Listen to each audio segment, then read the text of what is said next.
Nella prima parte di questo viaggio avete visto paesaggi stupendi, tanta pioggia, nebbia e vento, ma soprattutto che, anche quando tutto sembra perduto, se si ha la costanza di andare avanti, qualcosa può sempre accadere.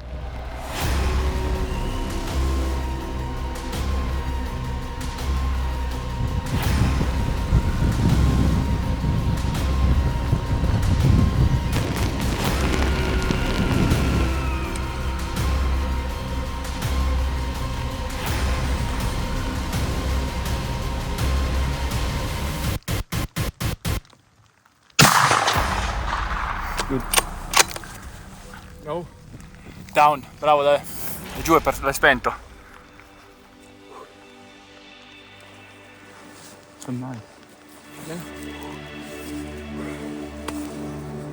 Sono molto contento per Davide e per le emozioni che abbiamo provato insieme. Ora tocca a me.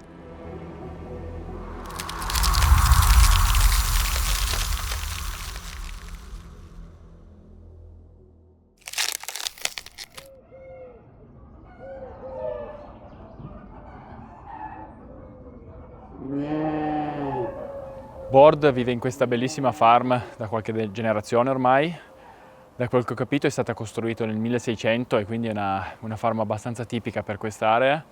Fanno dei matrimoni, ha tutta una parte in cui tiene ovviamente le mucche e le pecore, adesso sono fuori ancora e devo dire che è davvero davvero caratteristica. Adesso andiamo in cella e prendiamo un pezzo di sottofiletto della renna che ha sparato Davide e stasera la facciamo ai ferri. Andiamo.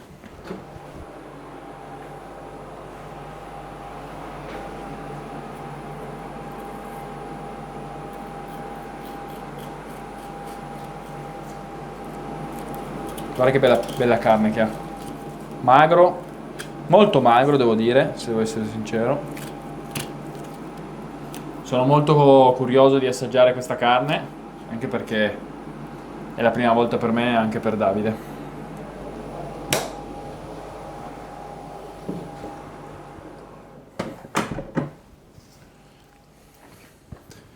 Guarda che bella carne che hanno. Carne del piccolo presa, adesso andiamo a prepararla. Facciamo una cosa semplice anche perché non abbiamo tanto tempo, la puliamo semplicemente, rifiniamo bene e la scottiamo in padella. Qui è, quando fate il fegato, se riuscite quella pellicina lì toglietela. Mettiamo il nostro fegato. Guarda.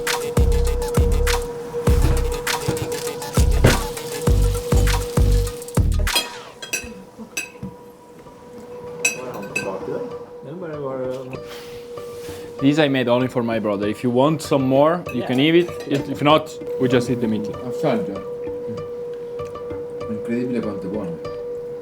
È fantastico. È wow. Questo è il suono che deve fare, lo senti? Senti qua. Senti. Non troppo poco. Questo.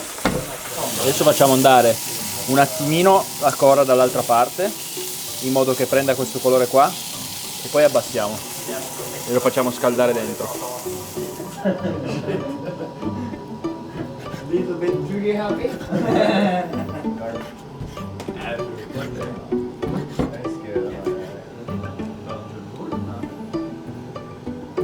Sì, il servizio potremmo migliorarlo, però fai da te.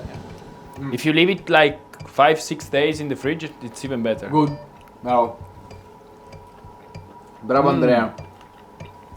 Bravo Renna.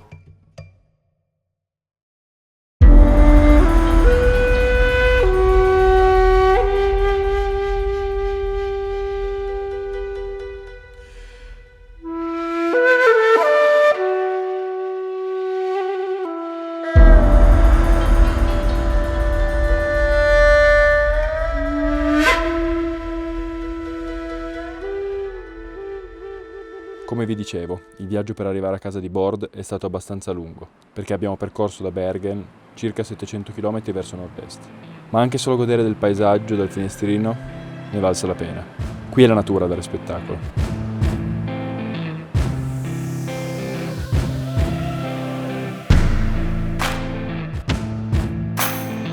Siamo arrivati adesso a Gudvangen, un piccolo paesino che si affaccia su uno dei fiordi più lunghi della Norvegia.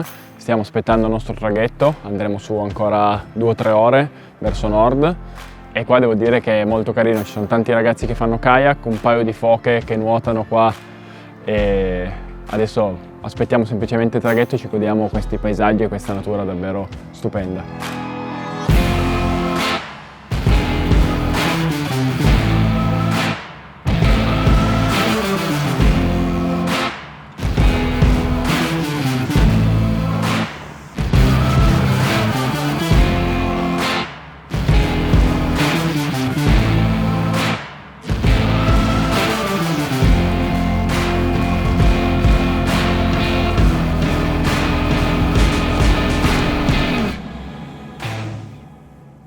Attraversato il fiordo, abbiamo ripreso il nostro cammino, siamo passati attraverso dei enormi valichi di montagna dove abbiamo potuto vedere la tipica vegetazione che è la tundra e degli enormi ghiacciai.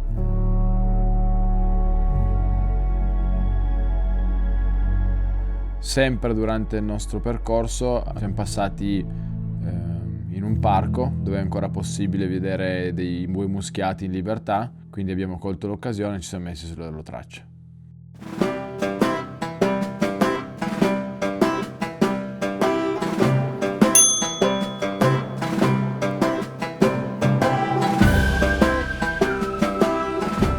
Siamo arrivati adesso nel parco di Dovrefield, uno degli ultimi posti in cui si può vedere il bue muschiato qua in questa parte di Norvegia. Adesso abbiamo le idee poco chiare, ma l'idea è di entrare in questa valle qua, andare dentro questa valle qua e dare una guardata col binocolo a vedere se da qualche parte intorno a noi vediamo qualcosa. Diciamo che se avessimo preso una guida sarebbe stato più semplice, ma proviamo comunque, dai. Andiamo a vedere dietro là.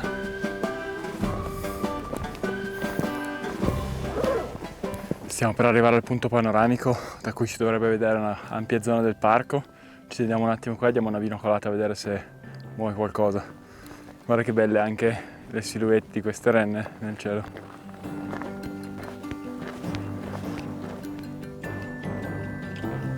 La prima cosa che mi viene in mente guardando questi territori è la vastità di questo paesaggio, di queste aree e anche poi la difficoltà di trovare gli animali all'interno, perché a differenza dei nostri cervi, dei nostri caprioli, dei nostri camosci, degli animali che siamo abituati a cacciare in Italia, questi sono animali che si spostano tanto per mangiare, si spostano tanto durante l'inverno. Abbiamo ancora un paio d'ore e poi dobbiamo andare nella zona di caccia per poi uscire questa sera, quindi adesso ci sediamo un attimo qua, diamo una binocolata e se abbiamo fortuna di essere nel momento giusto, al posto giusto, bene, altrimenti sarà per la prossima volta. Cosa hai visto? Per ora niente, per me è la prima volta in questi paesi, in questo territorio, sembra tutto bello, ovunque ci può stare un animale, ovunque è a riparo, ovunque può mangiare, però evidentemente non è così, bisogna cercarli bene e avere tanta pazienza.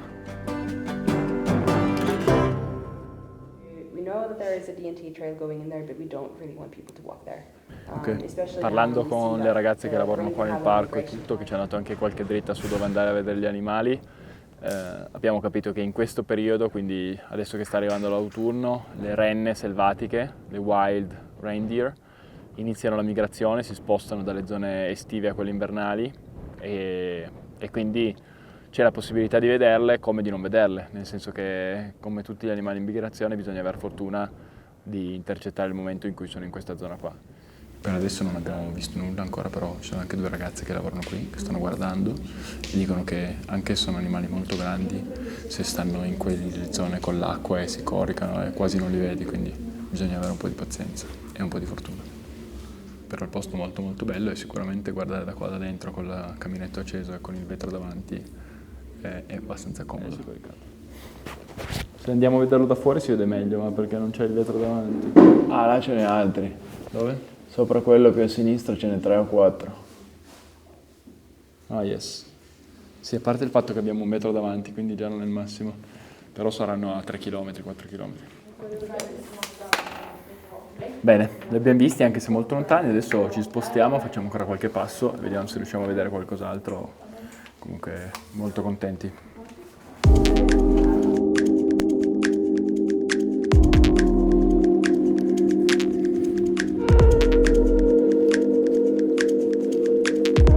Alla fine ci siamo intestarditi abbastanza su questo bue muschiato, perché questo è l'unico posto in tutta Europa in cui è possibile vederlo in natura. Visto che siamo qui, è un'occasione da non perdere. In cresta anche sull'oro, anche qua più vicino. Sì. Abbiamo visto un gruppo grosso lassù, li hai visti Davide? Adesso arriviamo ancora fino lì, poi ci mettiamo giù e li guardiamo col lungo. Li abbiamo ancora 1600 metri, quindi siamo abbastanza lontani, però direi ci mettiamo lì su quelle rocce, metto giù il lungo e li guardiamo un attimo, dai.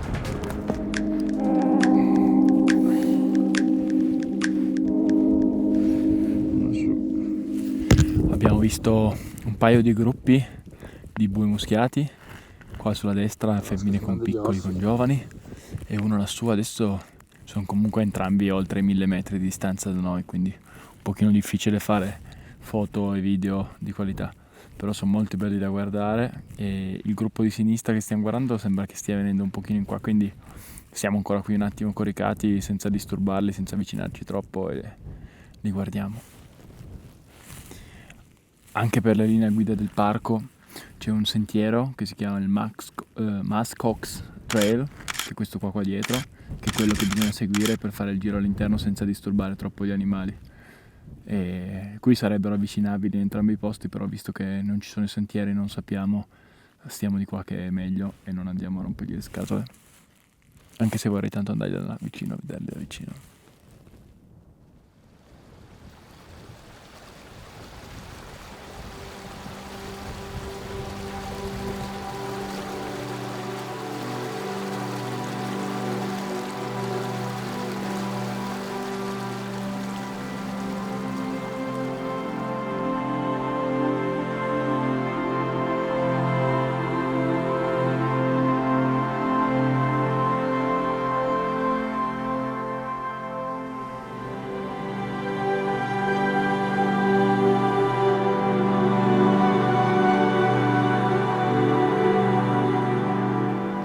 Oggi purtroppo in alto non si riesce ad andare, c'è ancora nebbia come ieri, stiamo aspettando, temporeggiando un po', e abbiamo cacciato un po' in foresta, ci siamo anche divisi, io e Davide da una parte, Marius e Bor dall'altra, però per il momento nulla. Non abbiamo visto nulla, ci hanno detto che se le vedessimo comunque potremmo sparare, potremmo prelevare un piccolo, e quindi è abbastanza facile anche per noi riconoscerlo, ma capite che cercare un animale dentro qua non è semplice.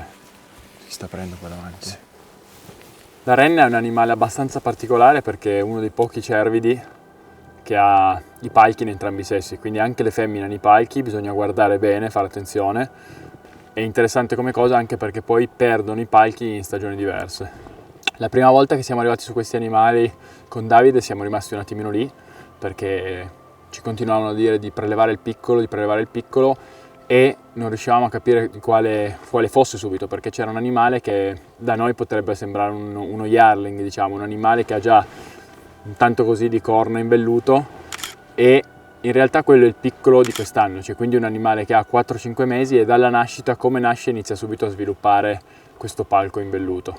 È una cosa particolare che almeno io non conoscevo.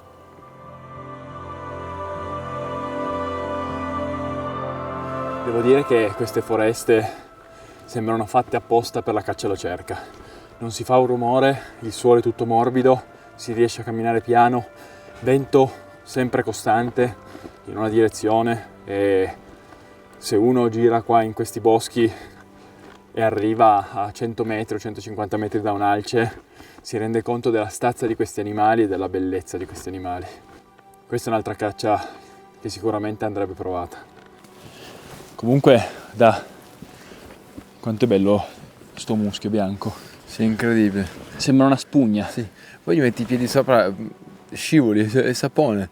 Incredibile. E tra l'altro mi ha spiegato Bord che a diventare così, cioè a crescere così, ci mette quasi 20 anni. Ogni territorio, ogni zona ha la sua particolarità. Noi siamo abituati alla zona delle Alpi dove il terreno è parecchio ripido, ci sono tante rocce, Invece qua sembra tutto pianeggiante, ci sembra tutto facile al primo impatto, poi in realtà quando arrivi in queste zone è una continua pozza d'acqua, un continuo muschio, un continuo acquitrino e comunque rende pesante lo scarpone, rende pesante la gamba e tutto il giorno si fa veramente molta fatica a camminare. Io e Davide per questo tipo di caccia abbiamo scelto di utilizzare un 308 Winchester, io ho la Horizon Black e lui ha l'Elite Strata, è un calibro che conosciamo ormai tutti, è un calibro che va sempre bene e secondo me per questo animale è davvero l'ideale, soprattutto perché stiamo in tiri nei 200 metri. Ci tenevo davvero a ringraziare Marius per essersi preso la briga di aiutarci con le carabine, Franchi che dall'Italia ha contattato l'importatore Norma in Norvegia e tutti quelli che ci hanno aiutato ad avere queste carabine qua pronte per questa caccia.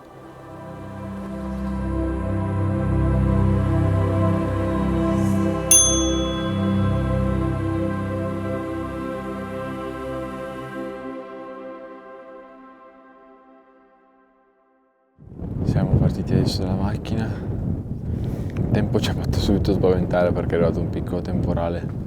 Adesso sembra che sia passato, il tempo dovrebbe reggere fino a mezzogiorno l'una. Stiamo salendo, siamo nella zona di fianco a quella di ieri, ci spostiamo verso destra e io ho lasciato la carabina a casa, oggi tocca ad Andrea in teoria, quindi speriamo di trovare l'animale giusto anche per lui. La carabina ne ha 3 nel caricatore e scarica, tanto quanto tempo ci va a caricare? Nulla. E conviene tenerla così visto che siamo in tanti. La mettiamo qua. Una cosa che credo sia abbastanza sottovalutata da noi in Italia ma che è veramente importante e fondamentale è di tenere sempre la carabina scarica. Non serve a niente caricarla prima, non serve a niente caricarla quando si parte dalla macchina, la si carica una volta che si è visto l'animale e una volta che si mette giù per sparare. Così siamo tutti tranquilli, la carabina è vuota e non può succedere nulla. Una cosa che amo davvero del mio lavoro è poter conoscere persone come loro due, poter conoscere persone nuove, ma semplicemente tramite i social, tramite Instagram. Cioè io e Marius ci siamo conosciuti così, ci siamo scambiati un paio di messaggi su Instagram e poi abbiamo visto che avevamo delle grandi passioni in comune ed è così che è nata questa amicizia e spero possa continuare nel tempo perché sono davvero delle persone squisite con cui andare a caccia e delle persone che sanno cosa vuol dire andare a caccia. Marius è stato appena chiamato da Board, che è dall'altra parte della montagna, che ha visto un gruppo grosso di renne, 300-400 animali probabilmente, che si stanno spostando. Gli ha mandato la posizione e stiamo cercando di raggiungerla e di tagliargli la strada. Da qui sono 5 km più o meno in linea d'aria, quindi probabilmente ci metteremo almeno un'oretta e mezza a arrivare, però l'obiettivo è di trovare questo gruppo qua. Verso fine stagione le renne si radunano sempre di più in numeri grandi e questo rende la caccia un po' più difficile perché capite che se c'è un gruppo solo in cui ci sono 400 animali bisogna arrivare su quel gruppo lì.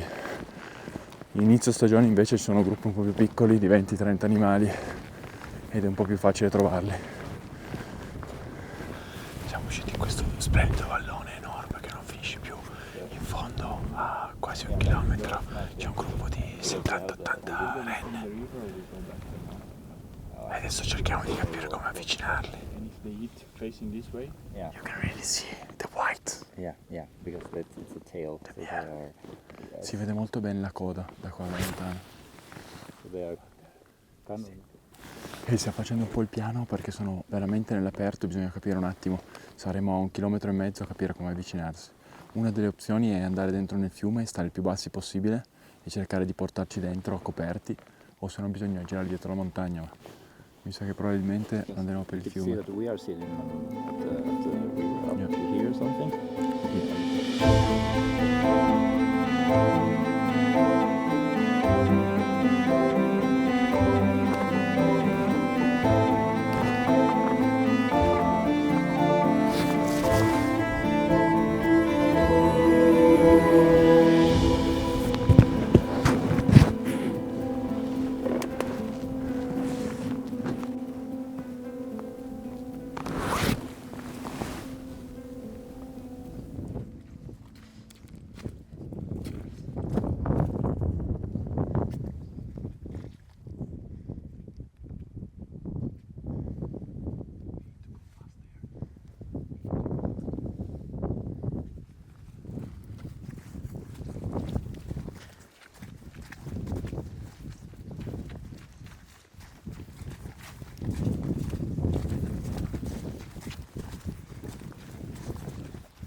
Se si caccia al di fuori del bosco, spesso gli avvicinamenti si fanno in zone molto aperte, in cui è davvero difficile nascondersi. Infatti questa mattina ne abbiamo avuto la dimostrazione. A volte anche un solo pino può svoltarti la situazione.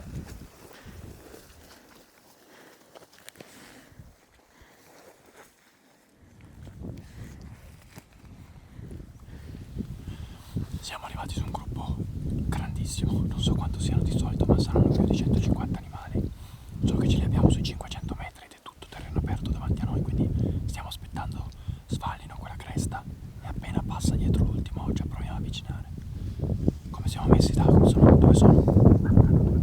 Ok, ci sono ancora un paio di animali e poi possiamo andare, quindi pronti tutti, appena svalla l'ultimo andiamo.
Sono 120 metri.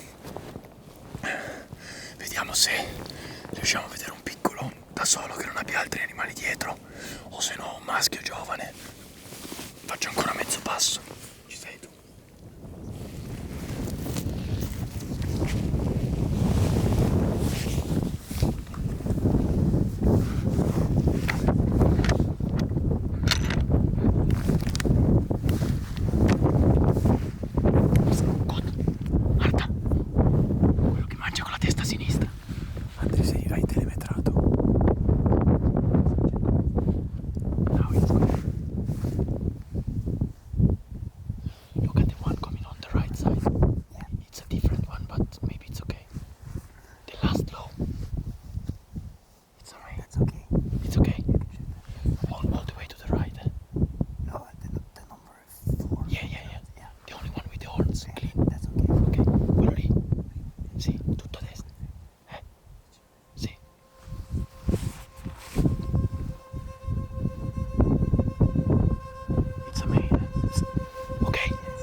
this was an amazing thing to get to film. It's not often you have like this overview and Che gran cacciata, ragazzi. Li abbiamo visti a 1500 metri, abbiamo fatto l'avvicinamento, siamo arrivati un paio di volte vicini ma continuavano a girare dietro. Adesso quando siamo arrivati qua su queste rocce erano qua coricati a 120 metri. Su un gruppo così grosso è difficile trovare un animale da solo, è difficile trovare un animale che si possa sparare senza rischiare di ferirne altri, quindi abbiamo avuto un po' di difficoltà. Quando però si sono iniziati a muovere c'era un piccolo ben messo e Marius mi ha detto spara quello, spara quello. Avremmo potuto prelevare anche un maschio giovane, che è quello che cercavamo di prendere subito sulla destra, però quando poi ha visto che si muovevano mi ha detto concentrati sul piccolo, lascia perdere il maschio. E cosa si può voler chiedere di più? Guardate qua, guardate che paesaggio, guardate che posto. Cosa ha detto? Che lo macelliamo degli animali stupendi. Super, grazie per aver avuto questa possibilità e grazie a queste montagne per aver potuto cacciare qua. Ciao Andrea. Thank you very much, man. It's been a great hunt.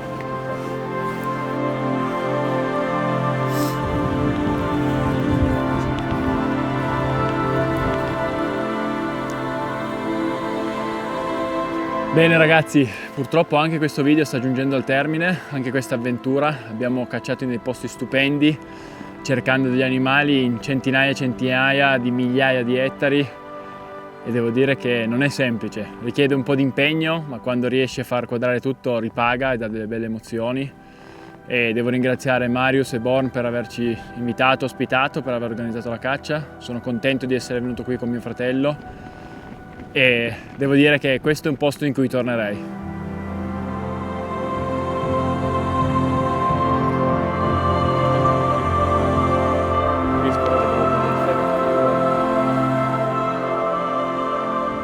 Stiamo ritornando verso la macchina, è l'ultimo giorno di caccia, quindi le domande e i pensieri sorgono spontanei. E che dire, è una caccia completamente diversa dalla nostra. Noi sappiamo dove stanno gli animali, dove tengono gli animali magari in giornate con pioggia, vento, cose così. Invece qua è una caccia completamente diversa, come ho detto. Cammini in zone dove hai visibilità per 2 o 3 km, anche 4. Cammini finché vedi il gruppo di renne e caribou. E il fatto che ci siano tutti questi animali assieme, stamattina abbiamo contati forse 180, quasi 200, è bellissimo da vedere perché è incredibile. Il problema di quando si è a caccia è con così tanti animali è che c'è quasi sempre uno in pari all'altro. Di conseguenza devi sempre aspettare che uno sfianchi o che si sposti dal gruppo, che ti lasci il bersaglio da solo per evitare di magari sparare, essere convinti di spararne uno e prenderne magari anche 2. Quindi questo è un problema che non mi sarei mai aspettato, invece che è venuto fuori in questi giorni. È stata un'esperienza dura, un po' per tutti noi, soprattutto per il meteo che abbiamo preso in questi giorni. E adesso che ho caricato questo piccolo di caribou a spalle e so che dobbiamo ancora fare 7-8 km per tornare alla macchina, sono davvero contento che sia un piccolo. Praticamente dobbiamo passare dietro le ultime montagne che vedete là per andare dentro lì. Quindi dai, prima che diluvi rientriamo. La cosa più bella per me di tutto questo viaggio è stata sicuramente la possibilità di cacciare con mio fratello. Siamo sempre andati a caccia sin da piccoli insieme e ogni volta che possiamo condividere viaggi ed emozioni così ne vale davvero la pena per me.